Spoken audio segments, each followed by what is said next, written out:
So this is the Sony RX100 Mark I.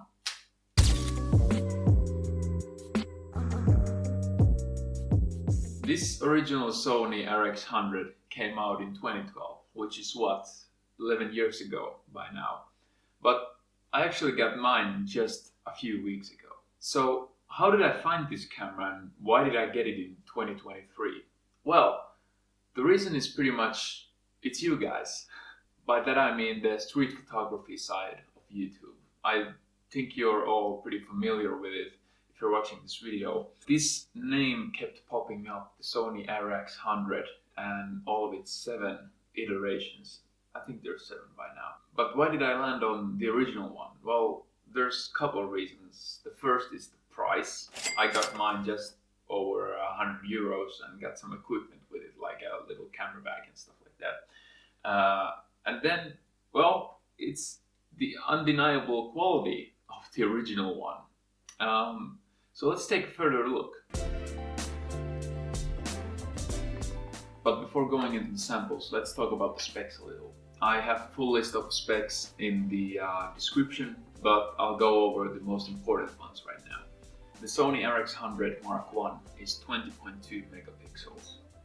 The lens is from 28 to 100 millimeters with 3.6 times optical zoom. The f numbers go from 1.8 to 4.9. It has a 2.95 inch screen, but actually one thing to notice, it doesn't have a viewfinder. I think later models added that. The camera has image stabilization, which is good for just, outdoor photography, and if you shoot some video, it can help with that as well. And the biggest or the smallest factor for me is the weight and size. So this camera only weighs 8.5 ounces or 240 grams. And the dimensions are 4 by 2.2 by 1.4 inches, or in centimeters that's 10 by 6 by 3.5.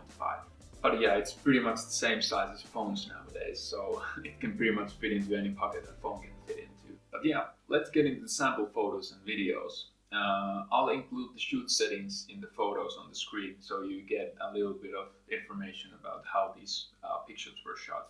So just a little preface, all these photos have been taken on a trip to Greece and they have been edited a little with Lightroom, but nothing too major, just popping up the shadows and adding some vibrance and stuff like that.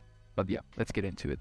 But yeah, here's the first pic of this umbrella sculpture. It kind of automatically created this silhouette against the sunset, and I think it looks pretty good. If you zoom into the sea, then you can see a bit of drop in the quality, but overall the colors and everything were pretty great in the original file. So one more with the setting sun. Here you can see the red heart has a pretty nice vibrance to it all by itself, and if you look at the sea, the light bouncing off it kind of looks like a film photo with the chromatic aberration kind of like bleeding off the colors. Here's another picture with the sea, but yeah, I think the details look pretty nice. Like even if you crop in or zoom into the ship or the person's jacket, the detail is still there pretty well. And all these pictures are captured in JPEG form, so they handle the editing pretty well. So here's a photo with a little bit more color and a little bit more detail. The graffiti, you can see how the colors actually are popping, and the details on the people walking away from the camera are pretty good.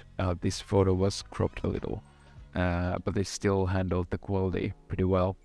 And even if you zoom on the posters on that door, you can still read them, so the quality is really good. Okay, here's a photo taken almost at night. It came out pretty bright from the camera, but I have lifted the exposure a little bit as well in post. And even with taking photos in the dark, the details are really good, and the colors. If you look at the grass or I think those are cherry trees in the background, there's still great color in them, and especially the sky.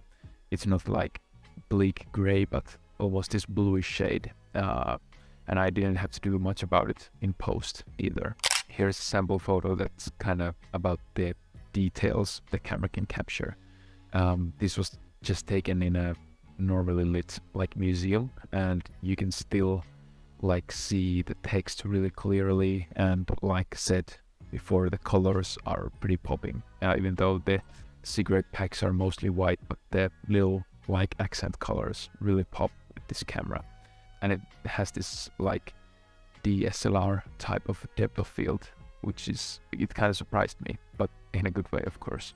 Here's an action photo, so the shutter number had to be a bit higher, but you can see that you can still like capture these movements like of the person jumping, and the sea and the bird even in the background.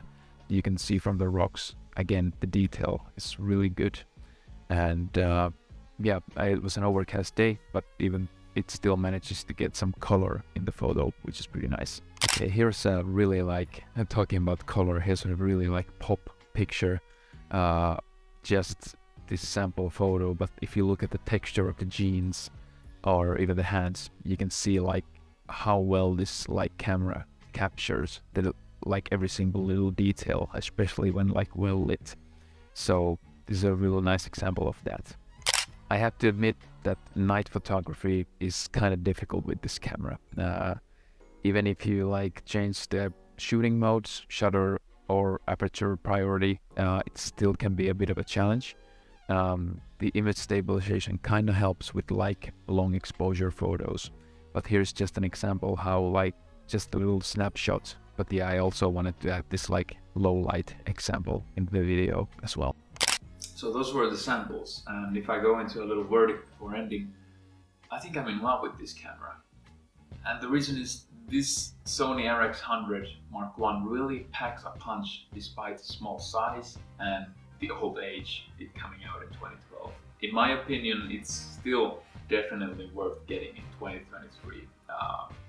If you're a beginner or if you want some variation to your DSLR, I think this would be a great stepping in point for these compact or hybrid cameras that are coming out today.